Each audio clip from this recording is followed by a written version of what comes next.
খাদ্য খাবার যাতে নষ্ট না হয় সেজন্য কিন্তু আমরা ফ্রিজে খাদ্য খাবার সংরক্ষণ করি। কিন্তু কিছু খাবার আছে যেগুলো ফ্রিজে সংরক্ষণ করলে খাবারের গুণগত মান নষ্ট হয়ে যায়। চলুন জেনে নেই সেই খাবারগুলো কী কী। প্রথমেই আসি মধু। মধু কিন্তু আমরা খুব যত্ন করে ফ্রিজে সংরক্ষণ করি, কিন্তু আসলে এই মধু ফ্রিজে সংরক্ষণ করলে এটি কিন্তু শক্ত হয়ে যেতে পারে। এজন্য মধু সংরক্ষণের জন্য ঘরের শুকনো জায়গা এবং স্বাভাবিক তাপমাত্রার স্থানে এই মধু সংরক্ষণ করতে পারেন।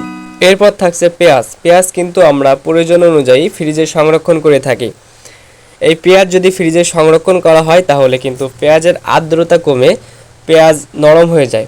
এজন্য পেঁয়াজ সংরক্ষণের ক্ষেত্রে আপনি ঘরের স্বাভাবিক তাপমাত্রায় এবং শুকনো স্থানে রেখে দিতে পারেন। ঠান্ডা তাপমাত্রায় টমেটোর স্বাদ কিন্তু হারিয়ে যেতে পারে, এজন্য টমেটোকে আপনারা ঘরের স্বাভাবিক তাপমাত্রায় এবং শুকনো স্থানে রেখে দিতে পারেন।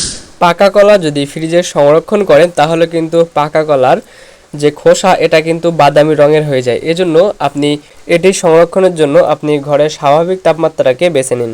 ফ্রিজে যদি রুটি সংরক্ষণ করেন তাহলে রুটি কিন্তু শুকিয়ে যেতে পারে, এজন্য রুটি আপনি সিল করা বক্স অথবা ঘরের তাপমাত্রায় রেখে দিতে পারেন।